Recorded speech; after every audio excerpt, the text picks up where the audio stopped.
Яна была першай фотамадэллю і дызайнеркай адзення ў Гродні. Дзякуючы яе сям'і ўтварылася вайсковая частка на Фоліш. Кім была Антаніна Самсонова? І як яна задавала тон моднаму жыццю ў Гродні пачатку 20-го стагоддзя. Вас вітае Настасья Суханосік.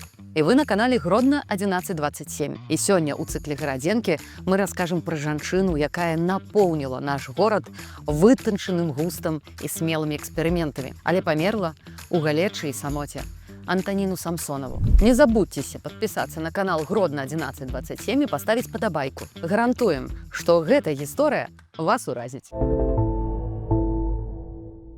Антаніна нарадзілася ў Санкт-Петербургу ў 1876 годзе ў сям'і Яўфіма Грачова, вядомага селекцыянера і сябра Парыжскай акадэміі сельскай гаспадаркі. Сям'я часта наведвала Парыж, і менавіта там дзяўчына атрымала адукацыю ў прэстыжнай акадэміі мастацтваў. Ужо пасля вучобы Антаніна выйшла замуж за афіцэра Івана Самсонова, і лёс прывёў яе ў Гродно. У Гродні Антаніна пачала актыўную творчую дзейнасць. Яна шыла вытанчанае адзенне для багатых гараджан, і нават сама рэкламавала свае строі ў ролі фотамадэлі. На адным з захаваных здымкаў яна апранута ў сукенку, якая формай нагадвае бутэльку шампанскага. І гэта, безумоўна, было смела для таго часу. Так пачалася сапраўдная гісторыя поспеху Самсонавай. Можна сказаць, яна стала першай стваральніцай менавіта дызайнерскай вопраткі ў Гродна. І цікава, што і сёння, праз стагоддзе, у нашым горадзе шмат крутых мясцовых брэндаў. Ці не дух смелай і актыўнай Антаніны ім спрыяе. З мужам яна жыла ў былым маёнтку у Брынаў-де-Ласі на беразе Ласасянкі на Фолюшы. У 1913 годзе яго купіла ў Самсонавых ваеннае ведомства для войск Гродзенскай крэпасці, якая актыўна будавалася вакол горада. З гэтага і пачалася гісторыя ваеннага гарадка на Фолюшы, якая працягваецца і да сёння. Падчас Першай сусветнай вайны Антаніна скончыла курсы медыцынскіх сесцёр і працавала ў добраахвотным санітарным атрадзе Гродзенскай крэпасці. З набліжэннем фронту летам 1915 года сям'я эвакуявалася ў Пскоў. Там у час падзей рэвалюцыі 1917 года Івана Самсонова забілі на вачах сям'і. Антаніна вярнулася ў Гродна і знайшла сілы працягваць сваю працу. Яна выйшла замуж у другі раз зноў за афіцэра Сергея фон Гойерца. Сям'я жыла ў элітным раёне Новы Свет на вуліцы Мядовай 5.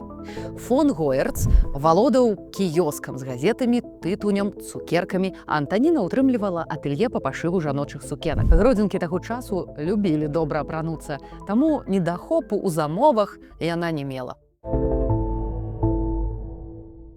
У 1935 годзе памёр другі муж Антаніны. Неўзабаве пачалася другая сусветная. Пасля вызвалення Гродна Антаніна працавала загадчыцай мастацкай майстэрні ў Гродні, але знянацку страціла ўсё тое нешматлікае, што яшчэ мела. Яна стала ахвярай тэрору. Яе ў 1945 годзе ва ўзросце амаль 70 гадоў арыштавалі чэкісты, бо памылкова прынялі яе за жонку зусім іншага Самсонова, царскага генерала, які загінуў са сваёй арміяй у лясах усходняй Прусіі ў першыя ваенныя тыдні 1914 года. Антаніна выйшла на волю праз год і 4 месяцы і вярнулася ў свой дом на Мядовай. Там ужо жылі зусім іншыя людзі, але за ёй захавалі невялікі кут. Яна жыла самотна. Антаніна апошнія гады жыцця хадзіла ў старой жалобнай чорнай вопратцы і збірала міласціну каля сабору на Ажэшкі. Памерла ў канцы 50-х у галечы і поўным забыцці.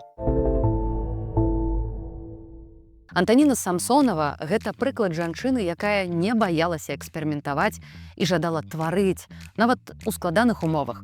Хоць яна дзесяцігоддзямі была забытая, зараз памяць пра яе вернута, дзякуючы працы краязнаўцаў.